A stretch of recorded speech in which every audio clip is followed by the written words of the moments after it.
Gold, trusted gold buyers. మీరు తాకట్టు పెట్టిన బంగారాన్ని విడిపించి ఈ రోజు ఉన్న మార్కెట్ ధరకు కొనబడను.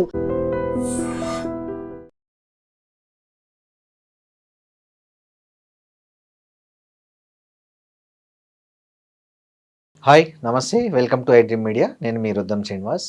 ఇవాల్టి జాతీయ పరిణామాలకు సంబంధించి G7 సమ్మిట్ను ప్రధానంగా చెప్పుకోవాలి. G7 సమ్మిట్ అనేది ఏవైతే బాగా అభివృద్ధి చెందిన దేశాలు ఉన్నాయో అవన్నీ కలిసి చర్చించుకునే ఒక సమ్మిట్ అది. దాంట్లో భాగస్వామి కాకపోయినప్పటికీ, సభ్య దేశం కాకపోయినప్పటికీ భారత్ను అక్కడికి చాలాసార్లు స్పెషల్ ఇన్వైటీగా పిలుస్తుంటారు. అలా ఈసారి కూడా మన భారతదేశం నుంచి ప్రధాని మోదీ గారు వెళ్ళి ఆ సమావేశంలో అటెండ్ అయ్యారు. దీనికి సంబంధించి G7 సమ్మిట్ ఏం కీలక నిర్ణయాలు తీసుకుంది, ఆ కీలక నిర్ణయాల్లో భారత్కు ఏం జరగబోతుంది, భారత్ పాత్ర ఏంటి, ఇట్లాంటి అనేక విషయాలను మనకు వివరించడానికి రీసెర్చ్ అనలిస్టు ఆదిత్య కృష్ణ గారు మనతో ఉన్నారు. ఆదిత్య కృష్ణ గారు నమస్తే. నమస్తే ఆదిత్య కృష్ణ గారు, G7 సమ్మిట్లో మనం అసలు సభ్యదేశం కాదు యాక్చువల్గా అయితే, కానీ ఎందుకు భారతదేశాన్ని ఆ సమావేశాలకు ఆహ్వానిస్తుంటారు? ఎందుకు మనం భారతదేశం తరఫున ప్రధాని గారు వెళ్ళి ఆ సమావేశాల్లో పాల్గొని వస్తుంటారు? ఇది చాలామందికి ఉన్న డౌట్ యాక్చువల్గా. సో మనం గత 10 సంవత్సరాల నుంచి రెగ్యులర్గా వెళ్తున్నాము, గెస్ట్ లాగా వెళ్తున్నాము, వెరీ ఇంపార్టెంట్ కంట్రీ లాగా వెళ్తున్నాం మనం. G7 అంటే మేజర్గా మనకి ఏముంటుందంటే యుఎస్, కెనడా ఉంది, అట్లాగే యూకే, ఇటలీ, ఫ్రాన్స్ ఉంది, అట్లాగే జపాన్ ఉంది, అది UK, France, Italy, Germany and I think Japan. ఇట్లా 7 దేశాలు ఉన్నాయి. మేజర్గా వాళ్ళ మధ్యలోని ఏం అగ్రిమెంట్స్ ఉన్నా కూడా వాళ్ళే కలిసి చేస్తుంటారు. ప్రపంచాన్ని శాసించే దేశాలు ఇవన్నీ యాక్చువల్గా అయితే, అంటే టాప్. అంటే మీరు ఎసెన్షియలీ మీరు చూస్తే జపాన్ ని పక్కన పెడితే, జపాన్, ఇటలీతో కాకుండా మిగతావన్నీ World War II తర్వాత బాగా లైమ్ లైట్ లోకి వచ్చినటువంటి దేశాలు ఇవే. అండ్ చిన్నగా అండ్ జపాన్ ఏంటంటే యుఎస్ కలిపేసుకుంది, అండ్ ఇటలీ కూడా ఒక విధంగా యూరోపియన్ యూనియన్ వీళ్ళతో పాటు కలిసిపోయింది. సో అది ఆ బ్లాక్, అది వెస్ట్ బ్లాక్ లాంటిది. అదే మనం అంటుంటాం కదా, ఇది వెస్ట్ వాళ్ళది అన్నారు, గ్లోబల్ వెస్ట్ అంటాం, వీళ్ళదన్నమాట. ఇప్పుడు భారత్ ఎక్కడ వస్తుందంటే దీంట్లో గ్లోబల్ సౌత్ అనే వర్డ్ రిపీటెడ్గా వస్తారు. అది మోదీజీ కూడా అది మళ్ళీ రీఅఫర్మ్ చేస్తున్నారు, గ్లోబల్ సౌత్. గ్లోబల్ సౌత్ అంటే ఏమిటి? నిజం చెప్పాలంటే భారత్, చైనా హెమిస్ఫియర్, ప్రపంచం 2 హెమిస్ఫియర్ ఉంటాయి ఎర్త్లో. మనం నార్దర్న్ హెమిస్ఫియర్లో వస్తాం, మనం సౌదర్న్ హెమిస్ఫియర్లో లేం మనం, కానీ ఇంకా గ్లోబల్ సౌత్లోనే అంటారు మనం. కరెక్ట్. దానికి ఏంటంటే ఇంతకు ముందర బై అండ్ లార్జ్ ఒక 3 టర్మినాలజీస్ ఉంటాయి. Developed countries, developing countries, under developed countries అని ఉండేది. అది చాలా మంది అది it is a wrong way of saying it, అది సరైన మాట కాదనేసరికి ఇప్పుడు global north, global south. So essentially global south అంటే మనకి లాటిన్ అమెరికా, మెక్సికో కూడా, నార్త్ అమెరికాలో మెక్సికో, ఆఫ్రికన్ బెల్ట్, అట్లాగే భారత్ వస్తుంది, చైనా వస్తుంది, అండ్ మిగతాది ఏరియాస్ అంతా మనం ఎక్స్క్లూడ్ చేసాం. ఇప్పుడు ఈ గ్లోబల్ సౌత్లో కూడా కొంచెం నీట్గా ఉన్న ఎకానమికల్గా పొలిటికల్ స్టెబిలిటీతో కొంచెం కొద్దో గొప్ప నీట్గా ఉన్న దేశాల్లో భారత్, చైనా మాత్రమే ఉంది. దాంతో మనకు తెలిసిందే యూరోప్, యుఎస్ ముఖ్యంగా చైనాని ఒక ఎనిమీ దేశం, ఒక శత్రు దేశంలాగా భావిస్తున్నారు. దానివల్ల ఏమవుతుంది, న్యాచురల్గా ఈ గ్లోబల్ సౌత్లో ఒక డామినెంట్గా ఉన్న కంట్రీ, మల్టీపోలార్గా ఉండి అందరితో మంచి రిలేషన్స్ అనేది భారత్కి మాత్రమే. అది మోదీజీ వల్లనో కాదు అవన్నీ కాకుండా ఓవరాల్ భారత్ స్టాన్స్ ఎప్పుడు అదే మెయింటైన్ చేసాం. ఇప్పుడు ఎకానమికల్ గ్రోత్ వల్ల అండ్ మోదీజీ వాళ్ళు పుష్ చేసేటటువంటి ఎకానమిక్ పాలసీస్, ఫారిన్ పాలసీస్ వల్ల గ్లోబల్ సౌత్ కి ఒక లీడర్ లాగా భారత్ని భావిస్తున్నారు. దానివల్ల కన్సిస్టెంట్ గా భారత్ని ఇన్వైట్ చేస్తూనే ఉంటారు, మనం దానివల్ల వెళ్తూనే ఉన్నాము. దీంట్లో కూడా ఒక కీ కంట్రిబ్యూటర్ అనేది అవుతాం మనం. ఎందుకంటే మనం యూరోప్, యుఎస్ తో కూడా డీలింగ్ బాగుంది, అట్లాగే మనకి ఆఫ్రికా ఇట్లాంటి దేశాలు కూడా డీలింగ్ బాగుంది. మనకి అరౌండ్ ఒక 10 సంవత్సరాల క్రితం ఆఫ్రికాతో మొత్తం కలిపి మనకి ట్రేడ్ ఒక $10-15 బిలియన్ కంటే ఎక్కువ ఉండేది కాదు ఇయర్లీ. ఇప్పుడు మీరు చూస్తే దాదాపు $80 బిలియన్ దాకా ట్రేడ్ ఆఫ్రికాతో నడుస్తుంది. అంటే 10 years లో బాగా పెంచాం మనం. ఇంకోటి ఇన్వెస్ట్మెంట్స్ పెంచుతున్నాం, ఇంకోటి మనకున్న ఈ డిజిటల్ ఇన్ఫ్రాస్ట్రక్చర్ ఇవన్నీ తీసుకొని మనం ఈ పబ్లిక్ గా మనం ఈ ఆధార్ అయినా, యూపీఐ అయినా అక్రాస్ ద వరల్డ్ స్ప్రెడ్ అవుతున్నది అది. సో దీనివల్ల Bharat becomes a very very important component. And మనకు ఉండేటట్టు ఇప్పుడు మనకున్న జనసంఖ్య ఏదున్నా, మనకున్న పాపులేషన్ ఏమున్నా కూడా it's the world's largest market. And in fact ఇప్పుడు యూరోప్కి, యూఎస్కి కూడా చైనా బెల్ట్ రోడ్ ఇనిషియేటివ్ అంటారు. దాన్ని బ్యాలెన్స్ చేయడానికి ఒకే ఒక ఆప్షన్ వాళ్ళకి ఇప్పుడు ఉన్నది, India, middle east, Europe corridor అని ఐమెక్ కారిడోర్ తయారవుతున్నది. మన ముంబై నుంచి, అట్లాగే గుజరాత్ నుంచి, ముండ్రా పోర్ట్ నుంచి, అక్కడి నుంచి షిప్స్ ఈ అరేబియన్ పెనిన్సులా దాకెళ్ళి, అక్కడ రైల్ నెట్వర్క్ మీద ఇజ్రాయెల్ దాకెళ్ళి, అక్కడి నుంచి మళ్ళీ షిప్స్తో యూరోప్కి తగులుతున్నది. సో దీనికి భారత్ బికమ్స్ వెరీ ఇంపార్టెంట్. ఎందుకంటే స్టార్టింగ్ ఎండింగ్ పాయింట్ 2 అక్కడ భారతే అవుతుంది. అంటే భారత్కి యూరోప్కి మధ్యలో ఇదంతా. చైనాకి కౌంటర్ వెయిట్ అది. సో చైనాకి కౌంటర్ వెయిట్ కావాలి, భారత్ మార్కెట్కి యాక్సెస్ కావాలి, ఆ వర్కింగ్ పూల్ కావాలి, రెస్ట్ ఆఫ్ ద గ్లోబల్ సౌత్తో ఒక రీజనబుల్ రిలేషన్స్ ఉండేటటువంటి దేశం కావాలి. దానివల్ల వీ హ్యావ్ బికమ్ ఇర్రిప్లేసబుల్ ఇటువంటి సమిట్స్లో. ఇంకోటి ఆదిత్య గారు, మనం G7లో భారతదేశం ఒక బలమైన అంశం లేవనెత్తింది. ఏంటంటే గ్లోబల్ ట్రస్ట్ డెఫిసిట్ అనే అంశాన్ని బలంగా లేవనెత్తింది. సో దేనికంటారు, అంటే ఈ ప్రపంచ దేశాల మధ్య ఎందుకు ఈ నమ్మక రాహిత్యం అనేది ఎందుకు దీన్ని ఎందుకు భారత్ ప్రధానంగా ప్రస్తావించింది అంటారు? ఇన్ఫాక్ట్ మీరు ఫస్ట్ పాయింట్ థీమే చూడాలి. మనం G7 థీమే చూస్తే అది థీమ్ ఏమంటుందంటే ఎసెన్షియల్ ఇది కొత్త పార్ట్నర్షిప్స్ని తయారు చేయాలి, అట్లాగే ఇంటర్నేషనల్ సాలిడారిటీ అనేది మనం మళ్ళా రీబిల్డ్ చేయాలి. సో ఇది వాళ్ళ థీమ్. ఈ రెండు ఎందుకు తీసుకున్నారు? ఇప్పుడు ఫోర్జింగ్ న్యూ పార్ట్నర్షిప్స్ అంటే ఏంటి, వాళ్ళ ఉద్దేశం ఏంటి? న్యూ పార్ట్నర్షిప్స్ అని ఎందుకు అన్నారు? ఇక్కడ నిజం చెప్పాలంటే ఇక్కడ డైరెక్ట్ గా వాళ్ళు అడ్రస్ చేసేది చైనాని. ఎందుకంటే ప్రతి దానికి సెమీ కండక్టర్ కావాలంటే చైనా, మ్యానుఫ్యాక్చరింగ్ కావాలంటే చైనా, ఇంకేదో కావాలంటే చైనా, ప్రతిదీ చైనాతో అయిపోయేసరికి యూరోప్ యూఎస్ కి రియలైజేషన్ వచ్చింది ఈ పార్ట్నర్షిప్ వర్క్ అవ్వదు, కొత్త పార్ట్నర్షిప్స్ కావాలి. సో దానికి దట్ ఈస్ వేర్ ఇందాక అనుకున్నట్టు Bharat becomes important. International solidarity అనేది వాళ్ళు ఎందుకు పెట్టారు, అండ్ మనం కూడా ఈ ట్రస్ట్ అనేది తగ్గిపోయింది అనేది తేప ఎందుకు అనుకుంటున్నామంటే రెండు మెయిన్ పాయింట్స్ ఉన్నాయి ఇక్కడ. ఫస్ట్ పాయింట్ వచ్చేసరికి ఏంటంటే World War II నుంచి చూస్తే ఇప్పుడు ఈ సంవత్సరం in fact highest number of conflicts నడుస్తున్నాయి. మన న్యూస్లో ఉండేది రష్యా, యుక్రెయిన్, ఇజ్రాయెల్, ఇది మాత్రమే న్యూస్లో ఉంది. అది లేకుండా లాస్ట్ కపుల్ ఆఫ్ ఇయర్స్లో ఇంకా చాలా జరిగాయి. మనకి థాయిలాండ్, కాంబోడియా మధ్యలో యుద్ధం జరిగింది, సుడాన్లో ఇష్యూస్ జరుగుతున్నాయి, యెమెన్లో ఇష్యూస్ జరుగుతున్నాయి, సిరియాలో ఇష్యూస్ జరుగుతున్నాయి, రకరకాల సివిల్ వార్స్, 65 కాన్ఫ్లిక్ట్స్ ఇప్పుడు ఈ సంవత్సరం 65 కాన్ఫ్లిక్ట్స్ ఇప్పుడు ప్రస్తుతానికి జరుగుతున్నాయి. కొన్ని కాన్ఫ్లిక్ట్స్ సివిల్ వార్ రూపంలో, కొన్ని కాన్ఫ్లిక్ట్స్ ఇప్పుడు మయన్మార్లో చూడండి, అది వార్, అది ఇంటర్నేషనల్ వార్ లాగా లేదు కానీ అక్కడున్న మిలిటరీ జంటాకిను రెబెల్ గ్రూప్స్కి మధ్యలో యుద్ధాలు జరుగుతూనే ఉన్నాయి, 65 ఉన్నాయి అట్లా. సో ఓవరాల్ ట్రస్ట్ ఏమైంది World War II తర్వాత అంత వయలెన్స్, అన్ని డెత్స్ ఇప్పుడే కనబడుతుంది లాస్ట్ కపుల్ ఆఫ్ ఇయర్స్లో. సో దానివల్ల ఓవరాల్ ఏమైపోయింది, ట్రస్ట్ అనేది పోయింది. ఏ దేశం నమ్మడానికి లేదు. ఇంకోటి ఇప్పుడు మనం బ్రిక్స్ అంటాం, బ్రిక్స్లో ఉన్నా కూడా ఏమవుతుంది, అందరం కలిసి ఒక రిజల్యూషన్కి మనం ఇరాన్కి వ్యతిరేకంగా పాస్ చేద్దాము, లేకపోతే యూఎస్కి వ్యతిరేకంగా పాస్ చేద్దాం అన్నప్పుడు Bharat side no we cannot. So బ్రిక్స్లో ఏంటి, భారత్ ఏంటి సపోర్ట్ చేయలేదు, ఒక చిన్న ఆలోచన ఉంటుంది. అట్లాగే క్వాడ్ ఉంటుంది. క్వాడ్ ఏంటి, చైనాని సర్కిల్ చేయడానికి, దాంట్లో భారత్, ఆస్ట్రేలియా, యుఎస్, జపాన్ వీళ్ళేంటి చైనాని సర్కిల్ చేసేటట్టు పెట్టారు. అది దాంట్లో కూడా వాళ్ళు ఏమైనా అగ్రెసివ్ మూవ్స్ పెట్టారంటే కొంచెం లైట్గా భారత్ అయినా లేకపోతే కొన్ని విషయాల్లో యూఎస్ అయినా కొంచెం బ్యాక్ ట్రాక్ అయ్యేసరికి మిగతా వాళ్ళు ఇదేంటి కంప్లీట్గా నమ్మడానికి లేదు. సో ఎప్పుడు కూడా ఇది ఒక క్వశ్చన్ మార్క్ అనేది ఉంటుంది. సో ఆ ట్రస్ట్ అనేది బాగా డౌన్ ఉంది. రెండో ఆస్పెక్ట్ ఏంటి, నిజం చెప్పాలంటే యూఎస్ వల్లనే. యూఎస్, యూరోప్ చాలా జాంజిగిరీస్ అనుకున్నాడు, గ్రీన్లాండ్ తీసేసుకుంటానంటాడు. ఇంకోటి ఇరాన్ వారికి వెళ్తున్నా, మీరు అందరూ మీ బేస్లు ఇవ్వండి, మిలిటరీ బేస్లు ఇవ్వండి అంటే బ్రిటిష్ వాళ్ళు ఇవ్వమన్నారు, ఫ్రాన్స్ ఇన్వాల్వ్ అవ్వమంటారు. సో అక్కడ వాళ్ళ మధ్యలో ఉన్న ట్రస్ట్ బ్రేక్ అయింది. ఇంకోటి ట్రేడ్ మనకి యూఎస్కి నీట్గా జరగాలంటే టారిఫ్ అంటాడు, టారిఫ్ మళ్ళీ తగ్గిస్తాడు, మళ్ళీ పెంచుతాడు, ఎందుకు ఏం చేస్తున్నాడు ఎవరికి అర్థమవుదు. మనతో క్లోజ్ అవుతున్నాడు అన్న వెంటనే వెళ్ళి పాకిస్తాన్ వాళ్ళతో ఫ్రెండ్షిప్ అంటాడు. మొన్నని జేడీ వాన్స్ అన్నారు, నా లైఫ్లో ఒక ఇండియన్, ఒక పాకిస్తాన్ చాలా ఇంపార్టెంట్, ఇండియన్ మా భార్య, పాకిస్తానీ అంటే ఆసిమ్ మునీర్. వాళ్ళ భార్యతో పాటు జేడీ వాన్స్ వాళ్ళ భార్య స్థానంలో ఆసిమ్ మునీర్ని పెడుతున్నాడు. అట్లా పెట్టాడో మనకు అర్థమవుతుంది. కానీ వీళ్ళిద్దరు నాకు ఒకటే సేమ్ అంటాడు అతను.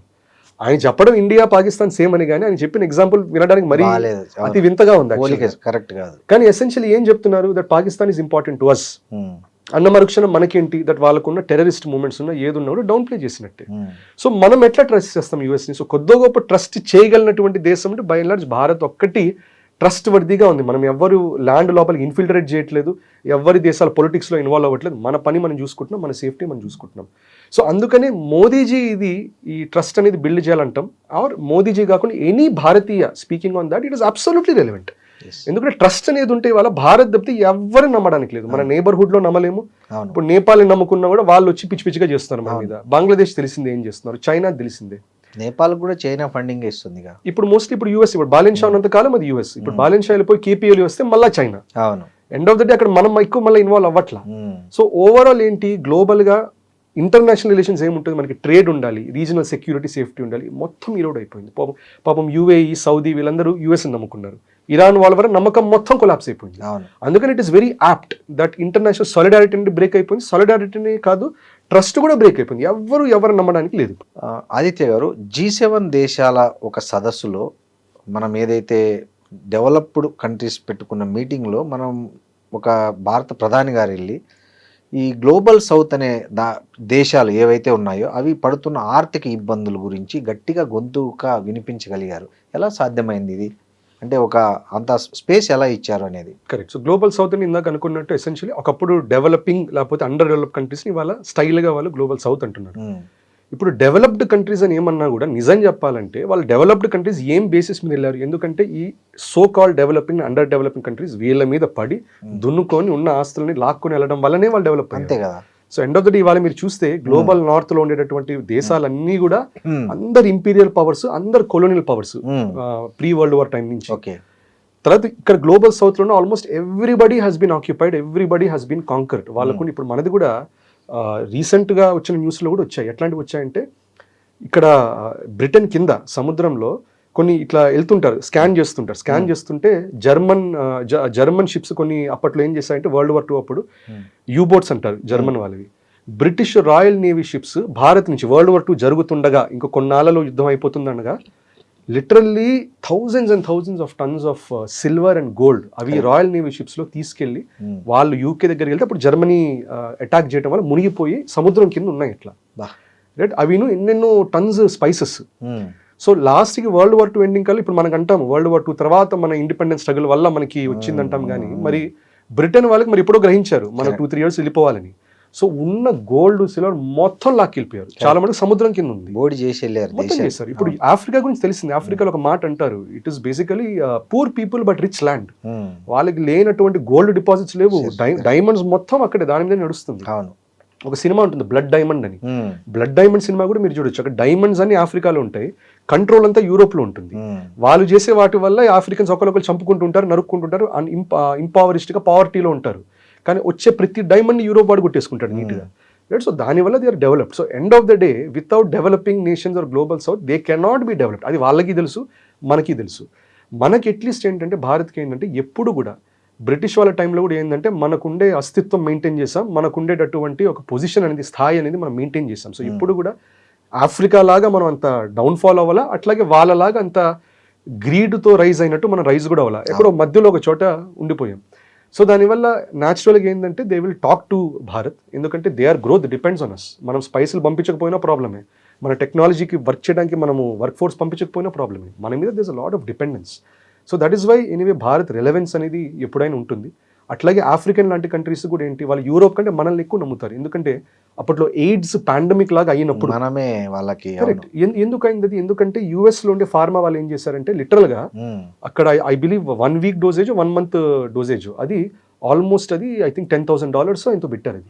సో మీరు ఒక వారానికి మీరు ఎయిడ్స్ మందు తీసుకుంటే $10,000 అన్నారు. ఆఫ్రికాలో ఎవరు అఫోర్డ్ చేస్తాడు? ఎవరు చేయలేడు పాపం. అదే టైంలో మన వాళ్ళు పాపం జెనరిక్ బ్రాండ్ వాళ్ళు చాలా ఇవన్నీ తయారు చేసి లో కాస్ట్ లో ఇచ్చేసాం వాళ్ళకి. The amount of good will ఈ సౌత్ ఆఫ్రికాలో, నైజీరియాలో ఇక్కడంతా ఎంత గుడ్ విల్ పెరిగిందంటే భారత్కి. యూఎస్ చాలా కోపం వచ్చింది, చాలా ఫార్మా వాళ్ళు సూ చేయడానికి ట్రై చేశారు మనం, బట్ సంహవ్ మనం అక్కడ సంహవ్ వి విత్స్టూడ్ ఇట్. సో మనకేంది ఆఫ్రికాకు కూడా మనం చాలా మటుకు ఎయిడ్ ఇస్తున్నాం. అండ్ ఎయిడ్ అంటున్నాం కాబట్టి మోదీజీ చెప్పినటువంటి స్పీచ్లో ఈసారి G7లో ఆయన ఏమన్నారంటే, ఇక మీదట గ్లోబల్ నార్త్ గ్లోబల్ సౌత్కి మీరు ఎయిడ్ అనేది ఇవ్వడం కాదు, మీరు ఎయిడ్ కాదు ఇవ్వాల్సింది, మీరు చేయాల్సింది టెక్నాలజీ ట్రాన్స్ఫర్ చేయండి, పార్ట్నర్షిప్లు చేయండి, జెన్యున్గా చేయండి. మీరు జెన్యున్గా చేసి వాళ్ళని లిఫ్ట్ చేయడానికి ట్రై చేయండి. ఇంకా ఎయిడ్ అనేది తగ్గిద్దాం, ఇంకా అంటే తగ్గించడం ఆపేయడం కాదు. అవును. So make it more meaningful. ఇప్పుడు అది కూడా ఒక మోడల్ ఏంటి యూరోప్ ది, చేపను వండబెట్టడం కాదు, చేపను పట్టడం నేర్పియాలని. కరెక్ట్. ఇప్పుడు వాళ్ళ నుంచి డైమండ్స్ అని మింగేసి, గోల్డ్ అని మింగేసి, అయ్యో మీ దగ్గర ఏం లేదు కదా, ఇదిగో ఒక బ్రెడ్ ముక్క తిను, ఇదిగో ఒక స్కూల్ బ్యాగ్ ఇది తీసుకో, అట్లా చేసే బదులు ఆ డైమండ్ ఎట్లా వాడుకోవాలి చెప్పండి, వాడికి గోల్డ్ ఎట్లా వాడుకోవాలి చెప్పండి వాడిని. ఇది మోదీజీ చెప్పిన పాయింట్స్లో I feel this is a very very important point. ఇది అక్కడే కదా, ఎక్కడైనా మన దేశంలో కూడా అదే చూస్తాము మనం. ఎక్కడైనా అన్ఫార్చునేట్లీ ఎక్కడైనా మైనింగ్ జరుగుతుంటే మీరు బయట బోండ్ అని చెప్పి మనం తీసుకుంటాము, తర్వాత ఏదో ఒక ఎయిడ్ అని చెప్పి ఏదో పడేస్తాము. బట్ నిజం చెప్పాలంటే they should also be involve కదా, వాళ్ళ భూమి కదా, వాళ్ళ తరాలు, వాళ్ళ సంపద అది. I understand. దానికి మీకు అప్పుడప్పుడు ఇంప్రూవ్మెంట్, గ్రోత్, డెవలప్మెంట్ చేసేటప్పుడు అన్ఫార్చునేట్గా ఇట్లాంటివి జరుగుతాయి. కానీ కొన్ని చోట్ల ఇట్లాంటివి ఉంటాయి. దట్ ఎయిడ్ ప్రతిసారి ఎయిడ్ ఏదో ఇచ్చాం కదా అనడం కాదు, we have to improve them. ఎట్లా టెక్నాలజీ పార్ట్నర్షిప్స్, అట్లాగే ఒక మ్యూచువల్లీ బెనిఫిషియల్ అగ్రిమెంట్స్తో చేయాలి. అది మోదీజీ చెప్పిన మాట. ఆదిత్య గారు, మనకు అమెరికాకు మధ్య ఈ టారిఫ్ వార్ నడుస్తుంది ఇండైరెక్ట్గా యాక్చువల్గా. సో ఈ మొన్న ట్రంప్ గారిని మోడీ గారు కలిసినప్పుడు G7 వేదికగా ఈ టారిఫ్స్ మీద ఏమన్నా రాజీ మార్గం కుదిరిందా? కుదిరితే ఎలాంటి రాజీ మార్గం కుదిరింది? ఫస్ట్ ఆఫ్ ఆల్ ఇది వార్ అని కూడా అనడానికి లేదు, ఇది 1-sided. ఇది మనం ఏమి వాళ్ళ మీద టారిఫ్స్ పెంచలేదు, న్యూట్రల్గా ఉంటున్నాము. వాళ్ళ వైపు నుంచి దాడుల మీద దాడులు చేస్తున్నారు. టెంపరీగా మొన్న ఇది ఇంటరిమ్ ట్రేడ్ అగ్రిమెంట్ అవి చేసేటప్పుడు ఏవో కొంచెం తగ్గించారు. ఇప్పుడు మళ్ళీ ఫోర్స్డ్ లేబర్ అని చెప్పి మళ్ళీ ఒక 12% ఎంతో పెంచారు. సో దీంట్లో కూడా ఇది కూడా వచ్చింది. సో అది కూడా వాళ్ళు అన్నారు దట్ ట్రేడ్, అందుకనే మోదీజీ కూడా అన్నప్పుడు దట్ గ్లోబల్ ట్రస్ట్ అనేది పోతున్నది అన్నప్పుడు it is also to refer about the trade tariff wars. ఎట్లా టారిఫ్ వార్స్ లో మనం వీఆర్ నాట్ ఇన్వాల్వ్డ్ కానీ we're a victim of the tariff war. Tariff war actually జరిగేది చైనాకి యూఎస్ మధ్యలో. సో దీంతో ట్రంప్ అక్కడే ఎండ్ ఆఫ్ ద డే ఏమన్నారు, he's a very close friend of ours, right, వీళ్ళతో మంచి పార్ట్నర్షిప్, ఇవన్నీ అన్నారే కానీ టారిఫ్ మీద ఎటువంటి కమెంట్స్ వాళ్ళు డైరెక్ట్గా వేయాల. అయితే we will have better trade అన్నట్టు అన్నారు అంతే. అట్ ద సేమ్ టైం ఇది ఒకటి అన్నారు, సెక్యూరిటీ వైజ్ మీ మీద ఎవరైనా దాడులు చేస్తే మేము వాళ్ళు ప్రొటెక్ట్ చేస్తాం, మోదీజీ ఉన్నంత కాలం, ఆయన వెళ్ళిపోతే మాకు సంబంధం లేదు. అది ఏదో మాట్లాడాడు కానీ మనకి టారిఫ్ రిలేటెడ్ ఎక్కువ జరిగినట్టు కనబడట్లా మనకి, అట్లీస్ట్ G7 సమిట్లో. వాట్ వీ నో ఇస్ చాలా రకరకాల పార్ట్నర్షిప్స్ జరిగాయి. కెనడాతో మంచి కామన్ పార్ట్నర్షిప్స్ జరిగాయి, ఎకానమిక్ పార్ట్నర్షిప్స్ ఇవన్నీ జరిగాయి, అగ్రిమెంట్స్. సో ఇట్లాంటివి జరుగుతున్నాయి కానీ యూఎస్తో మనం అంత సిగ్నిఫికెంట్గా ఉన్నదైతే ఇదే ట్రేడ్ అగ్రిమెంట్ ఆల్రెడీ అయిపోయింది, $500 బిలియన్ అగ్రిమెంట్ అయింది, అదే నడుస్తుంది, అది ముందరే జరిగింది అది. సో ఐ వుడ్ సే G7లో స్పెసిఫిక్ ఏం లేదు అన్నా కూడా డొనాల్డ్ ట్రంప్ చెప్పిందంటే లిప్ సర్వీస్ లాగానే అనిపిస్తుంది. మనల్ని మెచ్చుకుంటున్నారు, అట్లాగే at the same time Keir Starmer తో కూడా మంచిగా మాట్లాడారు. నెక్స్ట్ టైం కేఎస్ స్టార్మర్ ఏమో రిజైన్ చేసేసారు, రైట్. సో ఆయన ఒక మాట అంటున్నాడు కానీ వెనకాల ఇంకేదో జరుగుతుంది. ఇంకోటి మనం అనుకున్న విషయమే దట్ మోదీజీతో మీ సెక్యూరిటీ ఇవంతా మేము చూసుకుంటాము, we will not let you attack అంటూ అదే రోజు ఎగ్జాక్ట్లీ G7 ఏ రోజు ట్రంప్ మాట్లాడారో యుఎస్ లో ఇండో పెసిఫిక్ కమాండ్ అని వాళ్ళ నేవీ వాళ్ళకు ఒకటి ఉంటుంది, ఇండో ప్యాక్ కమాండ్. దాంట్లో నీట్గా ఏం చేశారు, ఇండో ప్యాక్ కమాండ్ లో ఇండో లేపేసి మాది పెసిఫిక్ కమాండ్ మాత్రమే, ఇండియన్ ఓషన్ ఏమైనా జరిగితే మాకు బాధ్యత లేదన్నట్టు వాళ్ళు ఓపెన్ గా, అది డిక్లరేషన్. అది ఎక్కువ మనం మీడియాలో కవర్ అవ్వలేదు కానీ ట్రంప్ అక్కడ మేము మిమ్మల్ని మీ జాగ్రత్తని మీ సెక్యూరిటీని మేము చూసుకుంటాం, మీ రక్ష అది మా బాధ్యత అని అక్కడ ఉంటూ రెండో వైపు ఇండో పెసిఫిక్ కమాండ్ లో ఇండో లేపేసేసి అసలు మాకు సంబంధమే లేదన్నట్టు అన్నారు అక్కడ. అంటే మీ ఇండియాను చైనాను ఏమైనా అయినా మాకు సంబంధం లేదన్నట్టు.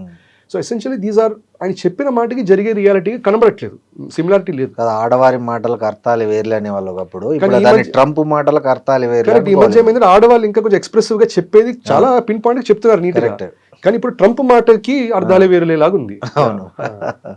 ఇంకోటి ఆదిత్య గారు, మొన్న మన నావికులు చనిపోయారు, మన 3 చనిపోయారు అమెరికన్ దారి.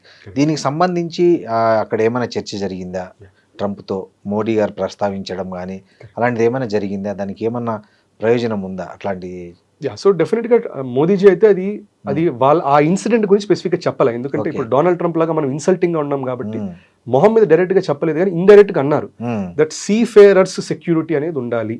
అంటే ఇట్లా ఉండే సెయిలర్స్ ఎవరున్నా లేకపోతే నేవీనా మర్చెంట్ నేవీ ఎవరున్నా వాళ్ళ సేఫ్టీ ఇస్ అట్మోస్ట్ ప్రయారిటీ అన్నట్టు మోదీజీ చెప్పి వాళ్ళని ఎట్లాగొట్లా మనం కాపాడుకోవాలి, వాళ్ళ మీద ఏం దాడులు లేకుండా చూడాలని చెప్పి మోదీజీ అన్నారు. ఇది న్యాచురల్ గా దేని గురించి రిఫర్ చేస్తున్నారంటే నిజంగా మనం అనుకుంటుంటాం, అప్పట్లో అన్నాం ఇరాన్ వాళ్ళు మనం 2-3 షిప్స్ ని దాడి చేశారు, అట్లా ఎట్లా చేశారు అన్నాం.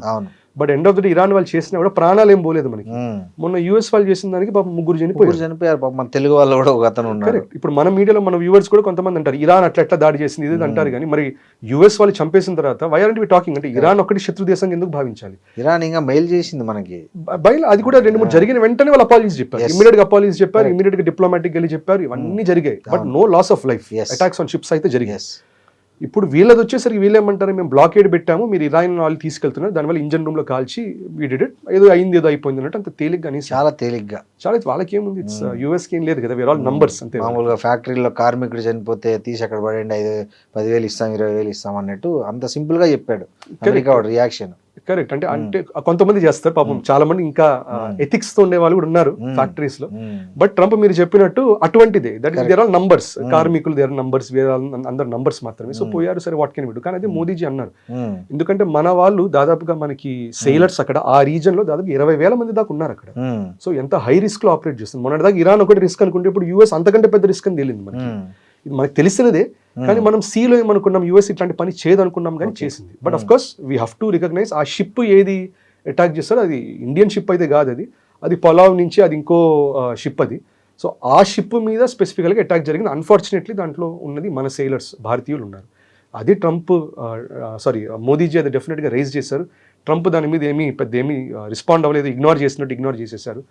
సో మనం చెప్పడం అయితే ఇంపార్టెంట్, వాళ్ళు ఏం చేస్తారని అయితే మనం ఎక్స్పెక్ట్ చేయకూడదు. ఒకటి ఆదిత్య గారు, మనకి కెనడాకు మధ్య, భారత్ కెనడాకు మధ్య ఏదైతే సమగ్ర ఆర్థిక భాగస్వామ్యం సెఫా దాని పునరుద్ధరణ కోసం, అంటే మళ్ళీ ఇష్యూ చేయడం కోసం చర్చలు ఏమైనా విజయవంతమయ్యాయా? ఎలాంటి అవకాశం ఏర్పడింది అక్కడ దీన్ని పునరుద్ధరించడానికి? సో కెనడా మనకి తెలిసింది, జస్టిన్ ట్రూడో ఉన్నప్పుడు మంచి రిలేషన్షిప్, భారత్ కెనడాకు ఉన్న రిలేషన్షిప్ని మొత్తం తీసుకొచ్చి కింద ఒక మొత్తం మట్టిపాలు నేలపాలు చేసేసాడు అప్పట్లో. సో అది చేయడమే కాకుండా కావాలని ఖాళిస్తానీ వాళ్ళకి ఇంకా ఇంకా ఇంకా సపోర్ట్ చేసి వాళ్ళకు షెల్టర్ ఇచ్చి బాగా సపోర్ట్, అంటే భారత వ్యతిరేక ఉగ్రవాద కలాపాలను ప్రోత్సహించారు యాక్చువల్ రకం చెప్పాలంటే. జస్టిన్ ట్రూడో చాలా ఎక్కువగా చేశారు. బట్ యాజ్ ఎక్స్పెక్టెడ్ ఆయన పడేశారు. మార్క్ కార్నీ వచ్చారు. మార్క్ కార్నీ వచ్చినప్పటి నుంచి చాలా మారాయి. ఆయన చూస్తే మనం ఖాళిస్తానీ మూవ్మెంట్ లో కూడా కొంచెం స్పీడ్ తగ్గింది ఉంది, కానీ ఇప్పుడు మీరు చూస్తే ఎక్కువ యూకే నుంచి వస్తుంది న్యూస్. యూకే నుంచి వస్తుంది, కానీ మొన్ననే ఒక ఇండియన్ ఎంబసీ బయట కూడా యూకే వాళ్ళు మన తిరంగాని కాళ్ళ కింద తొక్కి పెట్టి తర్వాత పిచ్చి పిచ్చిగా మాట్లాడాడు. ఇప్పుడు చూడు, ఆ భారతీయులు వస్తారు, నా కాలం తాకుతారు, కాలు తాకి దాని కింద వాళ్ళ తిరంగాన్ని బట్టికెళ్తారు చూడు, అట్లా పిచ్చి పిచ్చిగా చండాలంగా మాట్లాడాడు. మన వాళ్ళు పాపం అగ్రెసివ్గా ఏం కాకుండా నీట్గానే హ్యాండిల్ చేశారు. బట్ కెనడా నుంచి తగ్గింది అది. సో అది జరగటమే కాకుండా మనం ఇంకోటి గుర్తుపెట్టుకోవాల్సింది, యురేనియం మనం చాలా ఇంపోర్ట్ చేస్తుంటాం. అది ఇంపోర్ట్ చేసే దాంట్లో నంబర్ 1లో ఉండేది కజాకిస్తాన్, నంబర్ 2 పొజిషన్లో ఉండేది కెనడా. సో అది కూడా ఒక అగ్రిమెంట్, ఈ కాంప్రిహెన్సివ్ ఎకనామిక్ పార్ట్నర్షిప్ అగ్రిమెంట్లో మనకి యురేనియం ఇంపోర్ట్స్ నుంచి కూడా ఉంది. అండ్ ఇన్ఫాక్ట్ దీనికి అప్పట్లో మన్మోహన్ సింగ్ గారు చేసినటువంటి ప్రయత్నాలు, ఆయనతో పాటు ఉండే టీం చేసిన ప్రయత్నాల వల్లనే మనకి న్యూక్లియర్ శాంక్షన్స్ అన్ని కొంచెం రిలీఫ్ రావటం వల్ల ఇప్పుడు ఈ కెనడా నుంచి మనకి వాట్ ఎవర్ యూఆర్ గెట్టింగ్ అది ఇంక్రీజ్ అవబోతుంది. ఇంకోటి అట్లాగే సెక్యూరిటీ రిలేటెడ్ అయింది డిస్కషన్, ట్రేడ్ ఇంకా పెంచమని అయింది. ఇవన్నీ జరుగుతున్నాయి, మంచి స్పీడ్తో జరుగుతున్నాయి. అందుకనే మన స్టూడెంట్స్ కూడా వెళ్ళేది చూస్తే ఇప్పుడు యూఎస్లో ఎట్లా డిప్ అవుతున్నారో మన స్టూడెంట్స్, ఇంటర్నేషనల్ స్టూడెంట్స్, కెనడాలో చిన్నగా రైజ్ అనేది కనబడుతుంది ఇక మీదట, ఎందుకంటే మార్క్ కార్నీ ఉన్నంత సేపు అట్లీస్ట్. సో అది ఎనివే జరుగుతున్నది. So I think this is one of the successes ఈ కరెంట్ ఫారిన్ పాలసీలో, కెనడాని స్వే చేసుకోవటం. ఇంకోటి నేచురల్ ట్రంప్ కూడా కెనడాకి వ్యతిరేకంగా మాట్లాడుతున్నాడు. Canada will be our 51st, he will be the 51st governor, అట్లా పిచ్చి పిచ్చిగా మాట్లాడారు అప్పట్లో. సో ఇవన్నీ కూడా కెనడాను ఒక విధంగా ప్రో భారత్ గా పుష్ చేస్తున్నది. అండ్ ఐ థింక్ సెపా డెఫినెట్గా it's working in our favour. ఇంకోటి ఆదిత్య గారు, మనం ఏదైతే ఈ మన G7 దేశాలు ఉన్నాయో, ఈ శాంతి ఒప్పందం కుదిరింది కదా మన వార్కు సంబంధించి, ఇజ్రాయెల్, ఇరాన్, అమెరికా ఈ వార్కు సంబంధించిన ఒక అగ్రిమెంట్ జరిగింది కదా, దాన్ని ఒక దౌత్యపరమైన మైలురాయిగా ఆ G7 దేశాలు దాన్ని అభివర్ణించాయి. అంటే ఏంటి అంత శాంతి ఒప్పందం అనేది ఆ దేశాలకు అంత ఇంపార్టెంట్ అనుకోవాలా, ఎట్లా అనుకోవాలి దాన్ని? డెఫినెట్గా, ఎందుకంటే ఇప్పుడు మెయిన్ కన్సర్న్ ఇప్పుడు త్వరలో వింటర్ వస్తుంది. ఇంకా ఇప్పుడు మనం జూన్లో వచ్చేసాం, జూలై, ఆగస్ట్, సెప్టెంబర్ వదిలేసి ఇంకా అక్టోబర్ నుంచి చిన్నగా కోల్డ్ విన్స్ మొదలవుతాయి వాళ్ళకి. యూరోప్కి ఏంటంటే ఎనర్జీ లేకపోతే చాలా పెద్ద ప్రాబ్లం ఎదుర్కొంటారు. ఎందుకంటే మనము సమ్మర్లో ఎట్లా ఎనర్జీ కన్సూమ్ చేసి ఏసీలు వాడతామో, వాళ్ళు వింటర్లో అట్లా ఎనర్జీలు కన్సూమ్ చేసి వాళ్ళు హీటర్స్ అవన్నీ నడుపుకోవాలి. ప్రతి బిల్డింగ్లో ఉండాలి, ప్రతి ఇంట్లో ఉండాలి, లేకపోతే సస్టైనబుల్గా ఉండవు వాళ్ళ సిటీస్. దీనిపైన రష్యా ఆయిల్ వద్దనుకుంటున్నారు. మరి దేని మీద డిపెండ్ అవ్వాలి వాళ్ళు? స్టేట్ ఆఫ్ హార్మూజ్ మీదను, అట్లాగే స్టేట్ ఆఫ్ హార్మూజ్ మీద నుండి లాక్కుంటూ వచ్చి ఇక్కడ సూయస్ కెనాల్ మీదగా తీసుకెళ్లాలి వాళ్ళు. సో అందుకని వాళ్ళకి ఆ కన్సర్న్ అనేది ఉంది. ఇంకోటి, వార్లో చాలా కన్ఫ్యూజన్ నడుస్తుంది. ఏం కన్ఫ్యూజన్ నడుస్తుంది? ట్రంప్ అంటాడు, ఫ్రాన్స్ వాళ్ళని ఏమంటారు, మీ షిప్ను పంపించండి అంటారు, వాళ్ళు మేము పంపించమంటారు, వాళ్ళిద్దరి మధ్యలో ఆర్గ్యుమెంట్. బ్రిటన్ వాడికి మీరు షిప్సే కాదు, మీరు ఎయిర్ ఫోర్స్ పంపించండి అంటారు, మేము ఇన్వాల్వ్ అవ్వమంటారు, దాంతో మళ్ళీ ఒక ఆర్గ్యుమెంట్. ఇంటర్నల్గా మళ్ళీ ఇష్యూస్. మళ్ళీ ఇతను మీరు చూస్తే జార్జియా మెలనీ మీద కూడా ఏవో కొన్ని లూజ్ స్టేట్మెంట్స్ అనేవి వేసారు. So end of the day ఏమవుతున్నదంటే యుఎస్కి యూరోప్కి మధ్యలో బాగా డిఫరెన్సెస్ వస్తాయి. దానికి one of the major pains taking points ఇదే. దట్ ఇరాన్ వారే వాళ్ళు ఏమంటారు, ఇది మా యుద్ధం కాదు, ఎందుకు బలవంతం చేస్తూ ఉంటారు. యూఎస్ఏ మీద మన యుద్ధం ఎందుకంటే ఇజ్రాయెల్ అడిగింది కాబట్టి మనం చేయాల్సిందే అంటుంది. సో ఇది పెద్ద స్ట్రెస్ ఫ్యాక్టర్ అనేది అయిపోతుంది. ఆయిల్ ప్రైజెస్ అంతా షూటప్ అవటం తెలుస్తుంది, ఆయిల్ స్కార్సిటీ గురించి తెలుస్తూనే ఉంది. సో రష్యా యూక్రెయిన్ వార్ ఒక ఇష్యూ అయితే వాళ్ళకి ఇరాన్ యుఎస్ వార్ అంతకంటే పెద్ద ఇష్యూ అనేది అవుతున్నది, ఎందుకంటే డైరెక్ట్ ఎఫెక్ట్ అవుతున్నారు. ఇంకోటి, ఆ పాయింట్లో జరగడం వల్ల ఏమవుతున్నది, ఆయిల్ పక్కన పెడితే ట్రేడ్ జరగాలన్నా చైనా నుంచి మ్యానుఫ్యాక్చరింగ్ గుడ్స్ రావాలి, భారత్ నుంచి అగ్రికల్చర్ ప్రొడ్యూసర్స్, ఫార్మస్యూటికల్స్, ఎక్విప్మెంట్స్ ఇవన్నీ వెళ్ళాలి. ఇవన్నీ కూడా మీకు ఇరాన్ వార్ వల్ల ఆగిపోతున్నాయి. అండ్ ఇంకోటి, వాళ్ళు అక్కడి నుంచి అయినా పంపించాలని కూడా అవ్వట్లేదు. సో దీనివల్ల ఎక్స్ట్రీమ్ కేయాటిక్గా ఉంది యూరోప్. యూఎస్ నిలబడుతుంది, కానీ యూఎస్కి 2 సైడ్లు ఉన్నాయి నీట్గా, సముద్రం 2 వైపులు ఉంది, 2 వైపుల నుంచి వెళ్ళచ్చు. యూరోప్కి అట్లా లేదు కదా, ఒక మెడిటరేనియన్ సీ ఒక్కటే ఉంది దారి. అండ్ ల్యాండ్ రూట్ అంతా మీకు టర్కీ మీదుగా ఇవే, మళ్ళీ ఇరాన్ తగులుతుంది. So end of the day they are looking forward to it. So మన వర్సైలస్లో మెమరాండమ్ ఆఫ్ అండర్స్టాండింగ్ ఒకటి, ఇరాన్స్ మెమరాండమ్ ఆఫ్ అండర్స్టాండింగ్ ఒకటి సైన్ చేశారు. అది ఇంకా కంప్లీట్ అయినట్లు కాదు, అది ఇట్స్ అన్ MOU. ఇప్పుడు అంతే, ఇప్పుడు ప్రాపర్టీ కొనేటప్పుడు కూడా ఫస్ట్ ఒక MOU ఉంటుంది, అయిన తర్వాత ఎప్పుడో సేల్ అగ్రిమెంట్ అనేది తర్వాత అవుతుంది మనకి. సో ఇంకా ఉంది ఒక 60 days అయితే పడుతుంది, 60 రోజుల తర్వాతని అన్ని ఫైనలైజ్ అవుతాయి. సో దాని వాళ్ళందరూ ఎంతో ఆశగా చూస్తున్నారు. దానికి ఫైనల్గా ఇప్పుడు కొంచెం తగ్గారు అది. అండ్ మనకు తెలిసిందే యూఎస్లో వార్ పవర్స్ యాక్ట్ అనేది ఉంటుంది. దానివల్ల ప్రెసిడెంట్, కాంగ్రెస్ వాళ్ళ పర్మిషన్ లేకుండా దాదాపు 60 రోజులు యుద్ధం కొనసాగించవచ్చు. అందుకని February 28 నుంచి April 28 దాకా జరిగింది యుద్ధం. మే నుంచి ఏమైందంటే ఇంకా he had no option, he had to go to Congress. వాళ్ళందరూ వారికి వ్యతిరేకంగా ఓట్ చేశారు. సో దానివల్ల మీరు చూస్తే మనకి మే నుండి చాలా మటుకు తగ్గిపోయింది. ఇది ఇజ్రాయెల్ అది పట్టించుకోవట్లేదు. అవును. యూఎస్ కూడా తెలుసు మనం వెళ్ళడానికి లేదు కానీ ఇజ్రాయెల్ వెళ్ళొచ్చు కదా అని చెప్పి లెబనాన్ అటాక్ చేస్తూనే ఉన్నారు. So end of the day this will be successful, so that అప్పుడు ఆయిల్ వైజ్ అందరికీ రేట్లు తగ్గుతాయి, ఓవరాల్ గ్లోబల్ ఎకానమీ అనేది మళ్ళీ స్టెబిలైజేషన్ అనేది రావాలి. అందుకని దానికోసం it's a mile stone for them. ఇంకోటి G7 దేశాల్లో రష్యా, ఉక్రెయిన్, అదేవిధంగా చైనాకు వ్యతిరేకంగా కొన్ని తీర్మానాలు చేశారు. సో ఇది భారత్కు ఎలా లాభం, ఈ తీర్మానాల వల్ల భారత్ ఎలాంటి లాభం పొందుతుంది అంటారు? మనకి రష్యా వ్యతిరేకంగా చేసే దానివల్ల ఒక్కటే ఒక లాభం మనకి ఏముంటుందంటే మేజర్గా మనము మల్టీపోలార్ ఇవన్నీ పెట్టుకోవడం వల్ల ఒక్క మెయిన్ లాభం మనకి ఆయిల్. దట్ రష్యా నుంచి వచ్చే వాళ్ళు ఎవరికి అమ్మడానికి లేదు, మనమేమో మాకు ఇవ్వండి అంటాం, తక్కువ రేట్లో మనకి ఇస్తారు. అది మేజర్ అడ్వాంటేజ్. అది మనకి మెయిన్ యాక్చువల్గా వచ్చేటటువంటి లాభం ఎక్కడ వస్తుందంటే చైనా విషయంలో. ఎందుకంటే చైనా +1 అనే పాలసీ అది ఆల్రెడీ గ్లోబల్గా ఉన్నది. దాంట్లో మేజర్గా బెనిఫిట్ అయ్యేది మీరు చూస్తే భారత్, కొంచెం వియట్నాం కూడా బెనిఫిట్, ఇన్ఫాక్ట్ మనకంటే ఎక్కువ బెనిఫిట్ వియట్నాంకి వెళ్తుంది. ఓకే. సో చైనా +1 పాలసీ మనం బెనిఫిట్ అవుతాం. ఇంకోటి వాళ్ళందరూ అగ్రీ అయ్యారు. ఇన్ఫాక్ట్ మీరు ఇందాక సెపా అన్నారు, సెపాలో కూడా మనం ఏం చేసామంటే relating to rare earth minerals ఇవన్నీ కూడా డిస్కషన్స్ పెట్టాం. ఇప్పుడు రేర్ ఎర్త్ మినరల్స్ అంటే బై డిఫాల్ట్ అంతా చైనాని అనుకుంటారు, సెమీ కండక్టర్ మ్యానుఫ్యాక్చరింగ్ అంటే చైనాని అనుకుంటారు. ఇప్పుడు అది మారుతున్నది. యూఎస్ వచ్చేసరికి ప్యాక్స్ సిలికా అని పెట్టి, చైనా ప్యాక్స్ సిలికా అంటే సిలికాన్తో చేసే సెమీ కండక్టర్స్కి మనం అది రా మెటీరియల్స్ తీయటం, దాని నుంచి సెమీ కండక్టర్ తయారు చేయటం, దాని నుంచి ఎక్స్పోర్ట్ చేసి వాడటం, ఇవన్నీ మొత్తం ఎండ్ టు ఎండ్ చేయాలని చెప్పి అది మొత్తం 95% దాకా చైనా దగ్గర ఉందని డిపెండెన్స్ తగ్గించడానికి ఇప్పుడు భారత్లో మీ దగ్గర ఉంది, ఆంధ్రాలో ఉంది, మీ దగ్గర ఒడిశాలో ఉంది, ఇవన్నీ ఎక్స్ట్రాక్ట్ చేయండి. అమెరికా నుంచి టెక్నాలజీ ఇస్తాం, యూరోప్ నుంచి టెక్నాలజీ ఇస్తాం, మీరు తయారు చేయండి నీట్గా, మీరు సిలికాన్ బేస్ సెమీ కండక్టర్స్ తయారు చేయండి, తయారు చేసి మాకే అమ్మండి మళ్ళీ. సో ఇది వాళ్ళు ఎసెన్షియల్గా అంటారు. సో ఇట్లాంటి బెనిఫిట్స్ చైనా మీద ఏం డిపెండెన్స్ ఉందో ఎకానమికల్గా అది చిన్నగా మన వైపుకి వస్తుంది. అంటే ఎకానమిక్ డిపెండెన్స్ మన మీద పెరిగినప్పుడు ఏమవుతుంది, రేపు మళ్ళీ పాకిస్తాన్ చైనాను దాడి చేసినప్పుడు ఇమ్మీడియట్గా మిగతా దేశాలు, మనతో ఫ్రెండ్లీగా ఉన్న దేశాలందరూ ఏమంటారు, వాళ్ళని టచ్ చేస్తే వీలు లేదంటారు. ఎందుకంటే మనకి వార్ జరిగిన, మన ప్రొడక్షన్ తగ్గిన, మన ఎకానమీ దెబ్బతిన వాళ్ళు దెబ్బతింటారు కదా.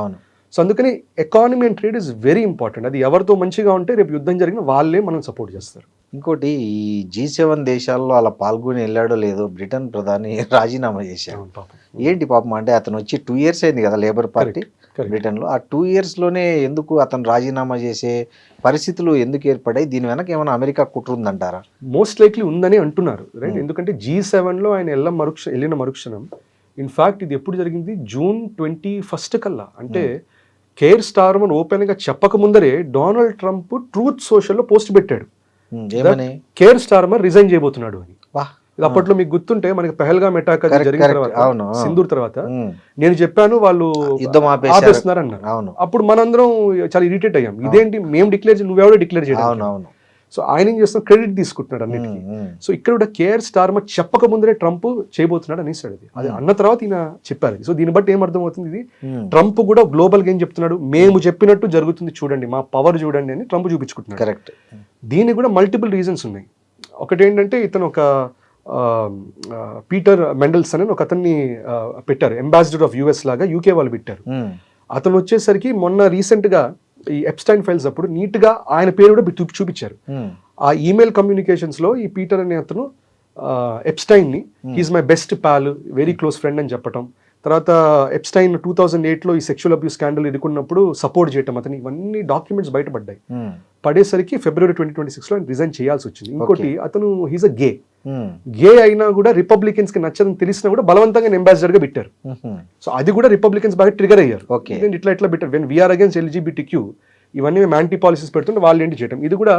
సో ఎందుకు కేర్ స్టార్మర్ చేశారంటే, care Starmer is a labour party prime minister. ఇంకోటి ఆయన కూడా హార్డ్ లెఫ్ట్, ఆయన కరెక్ట్ హార్డ్ లెఫ్ట్ వచ్చేసరికి ఆయన ఏం చేశారు, అట్లాంటి లెఫ్టిస్ట్ బేస్ పాలసీస్ పెట్టారు. సో ట్రంప్ కూడా ఏంటి, యాంటీగా ఉండేవాళ్ళు, అంటే రిపబ్లికన్స్కి యాంటీగా ఉండేవాళ్ళు, లెఫ్టిస్ట్ వీళ్ళందరినీ సైడ్గా ఒకరి తర్వాత ఒకరిని తీయించేస్తారు. సో వెనిజువెలా మదూరో కూడా హార్డ్ కోర్ కమ్యూనిస్ట్, కరెక్ట్, తీసవతలు బారేసి ఆయన ఎక్కడున్నారో మనకు తెలియదు, న్యూస్ కూడా తెలియట్లేదు, అతను న్యూసే రావట్లేదు, అసలు ఏం రావట్లేదు. భార్యాభర్తలను ఇద్దరిని కిడ్నాప్ చేశారు, తర్వాత జైల్లో పెట్టారా, బతికినారా, చనిపోయారా, అసలు ఏం తెలియట్లేదు. అది ఎవరు పట్టించుకోవట్లేదు, ఇంక్లూడింగ్ UN. Nobody cares. ఐక్యరాజ్య సమితి ఏం చేస్తుందో నాకు అర్థం కావట్లేదు. కరెక్ట్. సో అట్లాగే యూకేలో కూడా అది అయిన వెంటనే చాలా మంది అనుకున్నారు ఇది కేర్ స్టార్మర్ కూడా వదలడు అనుకున్నారు. ఇంకోటి కేర్ స్టార్మర్ కూడా గమనిస్తే, గ్రీన్లాండ్ ని ట్రంప్ నేను ఆక్రమించుకుంటానంటే అప్పుడు తను సపోర్టివ్గా మాట్లాడాలి. ఇంకోటి సిప్రస్లో మీ బ్రిటిష్ బేస్ వాడు ఇరాన్ని టార్గెట్ చేస్తామంటే అలౌ చేయాల. తర్వాత మేము ఇరాన్ మీద అఫెన్సివ్ మీద వెళ్తున్నాం, మీ షిప్స్ పంపించండి, రాయల్ నేవీ షిప్స్ పంపించండి, పంపించండి చెప్పాడు. సో ఇవన్నీ కూడా ట్రిగర్ అయ్యాడు. సో దీనివల్ల US is anyway not happy. దానిపైన ఇంటర్నల్గా కూడా యూకేకి అన్నిటికంటే పెద్ద దరిద్రం ఏం పట్టిందంటే అక్కడ ఈ పాకిస్తానీ గ్రూమింగ్ గ్యాంగ్స్ లాగా గుంపుల్లాగా పాకిస్తానీ వాళ్ళు వెళ్ళి ఇల్లీగల్ ఇమిగ్రెంట్స్ వెళ్ళి వాళ్ళు చిన్న చిన్న బ్రిటిష్ పిల్లలని వాళ్ళు I think 10 years 12 years 13 years వాళ్ళని వెళ్ళి ఎట్లా ఒకట్లా పార్కుల్లో కలిసి స్కూళ్ళల్లో కలిసి వాళ్ళని చిన్న చిన్నగా మైండ్లోకి వల్గర్ విషయాలని దింపి చిన్నగా వాళ్ళతో పాటు సెక్షువల్ అబ్యూస్ చేసేదాకా తీసుకెళ్లారు. మొన్ననే ఒక యూకే పార్లమెంటరీ ఒక రిపోర్ట్ రిలీజ్ చేశాడు. దాదాపుగా 2.5 లక్షల మన యూకే పిల్లలకి ఇది సెక్షువల్ అబ్యూస్ జరిగింది గ్రూమింగ్ గ్యాంగ్స్ వల్ల అని. సో దాంట్లో కూడా ఏంటి, కన్జర్వేటివ్స్ అయితే అప్పుడు ఋషి సేనకు ఓపెన్ అన్నాడు పాకిస్తానీ గ్రూమింగ్ గ్యాంగ్స్ అనేసారు. లేబర్ పార్టీ వాళ్ళంటే పాకిస్తాన్ అన్నాడు అనమాట. గ్రూమింగ్ గ్యాంగ్స్ ఏవో జరుగుతున్నాయి, ఇది ఇల్లీగల్ మైగ్రేషన్ వాళ్ళు అంటున్నాడు, కానీ is not stating the point which is Pakistan. So ఇది ఆయనకి బాగా అగేన్స్ట్గా ఉంది. ఇంకోటి ట్రంప్ కూడా రాశారు, అన్చెక్డ్ మైగ్రేషన్ వల్లను అండ్ ఎనర్జీ మీద ఫెయిల్డ్ పాలసీస్ వల్ల పోయాడు కేర్ స్టార్మర్ అన్నాడు. బట్ నిజం చెప్పాలంటే ఇల్లీగల్ మైగ్రేషన్ చూస్తే కేర్ స్టార్మర్ ముందర సంవత్సరానికి దాదాపు 9 లక్షల మంది వెళ్ళేవారు ఇల్లీగల్గా. కేర్ స్టార్మర్ తర్వాత తగ్గింది, బాగా 2 లక్షలకు తగ్గింది. సో అది ట్రంప్ అన్నా కూడా నిజం చెప్పాలంటే data wise it supportive of Keir Starmer. ఎనర్జీది మరి ఇరాన్ వార్ చేస్తూ కేర్ స్టార్మర్ ఎట్లా బ్లేమ్ చేస్తావు? సో ట్రంప్ ఏం చేశాడు, బ్లేమ్ వేరే వాటి మీద ఇంటర్నల్గా ఇష్యూస్ అని చెప్పాడు, కానీ వీ నో ఇనవే ట్రంప్ కూడా స్టేట్ చేసినట్టే మేమే జయించాం కానీ ఈ కారణాలు చెప్తామన్నట్టు చేశాడు. సో అది ఆల్రెడీ అగేన్స్ట్గా ఉంది. అండ్ యూకే తెలిసిందే పొలిటికల్ స్టెబిలిటీ అనేది ఆల్మోస్ట్ 0 అయిపోయింది. ఐ థింక్ గత 10 సంవత్సరాలు 6 ప్రైమ్ మినిస్టర్లు వచ్చారు.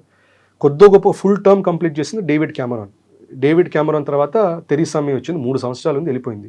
బోరిస్ జాన్సన్ వచ్చాడు, 3 సంవత్సరాలు వెళ్ళిపోయాడు. లిస్ ట్రస్ అని వచ్చాడు, ఐ థింక్ 50 రోజులు 2 నెలలు కూడా లేడు అంతే. రిషి సునక్ 2 సంవత్సరాలు, తర్వాత ఇతను 2 సంవత్సరాలు. సో 6 ప్రైమ్ మినిస్టర్లు, ఇప్పుడు 7వ ప్రైమ్ మినిస్టర్. రిషి సునక్ వచ్చినప్పుడు సంబరపడిపోయాం మనం అంతా, భారతీయ మూలాలు ఉన్న వ్యక్తి, భారత్కి ఏదో అయిపోతుంది అని అనుకున్నాము. But end of the day system లో ఉన్నప్పుడు అంత చేయడానికి లేదు. But what we can says ఆయన కొంచెం హిందూ కల్చర్ని అయితే కొంచెం ప్రమోట్ చేశారు. అక్కడ యాంటీ హిందూ సెంటిమెంట్ ఏముందో అది కొంచెం నీట్గా దీపావళి చేయటం, ఇది చేయటం, అది చేయటం, కొంచెం అక్షరధామ్కి వెళ్ళటం, వీటి వల్ల కొంచెం సింబాలికల్గా దే ఆర్ ప్లెజెంట్ కమ్యూనిటీ అనేటటువంటి నరేటివ్ని అయితే కొంచెం పుష్ చేయగలిగారు చేసినంత వరకు. But British political system is completely finished. అది ఎంతకాలం నిలబడుతుందో తెలియదు. ఏదో ఒక పాయింట్లో వాళ్ళు వచ్చి కింగ్ వచ్చి కంట్రోల్ వాపస్ తీసేసుకుంటున్నాం అన్నా కూడా అనొచ్చు వాళ్ళు అక్కడ. అంటే ఇప్పుడు ఈ కీమ్ స్టార్మర్కి ఎప్స్టీన్ ఫైల్స్ చూపించి భయపెట్టించి రిజైన్ చేయించినారంటారా? సో మోస్ట్ లైక్లీ అదే అంటున్నారు. ఏమంటున్నారంటే G7 సమ్మిట్ అప్పుడు ఒక మీటింగ్, ఒక స్పెసిఫిక్ మీటింగ్ జరుగుతుంది అంటున్నారు. కెమెరా లేని మీటింగ్ ఒకటి ట్రంప్కిను కేర్ స్టార్మర్ మధ్యలో జరిగిందని చెప్పి అక్కడ లోకల్గా చూసిన వాళ్ళు కొంతమంది స్టేట్ చేసినటువంటి రిపోర్ట్స్ ఉన్నాయి. ఏమి రికార్డింగ్ లేదు. కానీ ఏమంటారంటే మీటింగ్ అయిపోయేసరికి ట్రంప్ హ్యాపీగా బయటకు వచ్చాడు, కానీ కేర్ స్టార్మర్ కొంచెం ఫేస్ అంతా పేల్గా అయిపోయింది, సీరియస్గా అయిపోయాడు అని అంటారు. దాంట్లో వాళ్ళు ఏమంటున్నారంటే ఇప్పుడు FBI director cash Patel US లో ఆయన జూలైలో ఒక next set of Epstein files release చేయబోతున్నారు. ఎప్స్టైన్ ఫైల్స్ దాదాపుగా 6 లక్షల డాక్యుమెంట్లు ఉంటాయి. ఇప్పటిదాకా 3 దాకా రిలీజ్ అయినట్టు, 3.5 ఇంకో 3 లక్షల డాక్యుమెంట్లు పెండింగ్ ఉన్నాయి. దాంట్లో ఒక వర్డ్ ఉంటుంది, రిడాక్టెడ్ అని ఉంటుంది. రిడాక్టెడ్ అంటే ఏంటంటే ఇప్పుడు ఎవరిదన్నా పేరు ఉంటే సో పర్సన్ చెడు పని చేశాడంటే పేరుని హైలైట్ చేసి ఇట్లా కట్ చేసేసి పంపిస్తారు పేరు రాకుండా. కానీ ఇప్పుడు ఏమంటున్నారంటే జూలైలో రాబోయే ఫైల్స్లో అన్రిడాక్టెడ్ వర్షన్ వస్తున్నాయి. అన్రిడాక్టెడ్ అంటే పేర్లు చూపిస్తూ, మనుషులను చూపిస్తూ రాబోయే కొన్ని డాక్యుమెంట్స్ వస్తాయి. అవి చాలా మటుకు యూకే వాళ్ళు కవర్ అవబోతున్నారు. యూకే ప్రిన్స్ ఆండ్రూ ఆల్రెడీ ఆయన అరెస్ట్ చేయాల్సి వచ్చింది. ఈయన మనం అనుకున్న వాళ్ళ అంబాసిడర్ మెండల్సన్ ఆయన ఇప్పుడు రిజైన్ చేయాల్సి వచ్చింది. మోస్ట్ లైక్లీ కేర్ స్టార్మర్ కూడా ఆయన 2008 నుండి 2013 దాకా అనుకుంటా ఎప్స్టైన్ పీక్ లో ఉన్న టైంలో ఆయన అక్కడ పబ్లిక్ ప్రాసిక్యూషన్ డిపార్ట్మెంట్ కి హెడ్ చేశాడు కేర్ స్టార్మర్. అండ్ ఇట్లాంటి సెక్షువల్ స్కాండల్స్ ఎవరు వచ్చినా కూడా అందరికీ క్లీన్ చిట్ ఇచ్చి పంపించేశారు ఆయన. సో అది త్వరలో రాబోతున్నది. అది వచ్చాక కేర్ స్టార్మర్ తప్పించుకునే అసలు సమస్య లేదని చెప్పి. సో ఇది అంటారు ద ట్రంప్ ఇవి చూపించి ఇవి రాబోతున్నాయి, నీ పేరుంది బాస్ చూసుకోమని, ఇంకా నీ ఇష్టం నువ్వు చూసుకో అని చెప్పి వచ్చారని. సో ఇది కూడా ఒకటి. సో ఇంటర్నల్ పార్టీ ఇష్యూస్ ఉన్నాయి, యూకే ఇన్స్టెబిలిటీ ఉంది, ట్రంప్ US గవర్నమెంట్ పెట్టే ప్రెషర్ కూడా ఉంది. సో అనుకుంటే ట్రంపే ఉన్నాడంటారు కదా ఎప్స్టీన్ ఫైల్స్ లో. ఆయన ఉన్నారన్నా కూడా కానీ మరి ప్రూవ్ అవ్వలేదు కదా, బయట పడలేదు. అది ఇంకో గవర్నమెంట్ వచ్చినప్పుడు తెలుస్తుంది. అవును. సో ట్రంప్ ఉన్నా కూడా నీట్గా ఆయన పేరు ఎక్కడ రాకుండా రిలీజ్ చేసుకుంటున్నారు. థ్యాంక్ యూ ఆదిత్య గారు, థ్యాంక్ యూ వెరీ మచ్.